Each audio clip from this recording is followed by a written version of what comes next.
Okay, this is a test for my Thorens TD 124. I'm turning it from 0 to 33 and it's starting to spin automatically right away.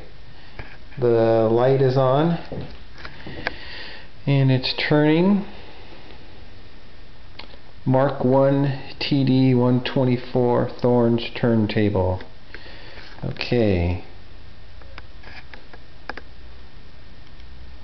Turning, so I'm going to turn it off to 0 and we're going to see how long it spins after I turn it off. So I'm now turning it to 0 and there it goes. It's still spinning. Let's see how long it spins for. It should spin for about a minute.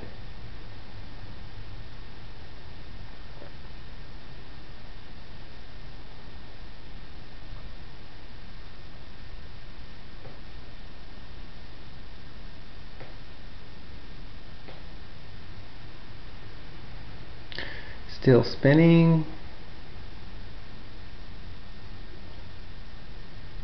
Yeah, still going just a little.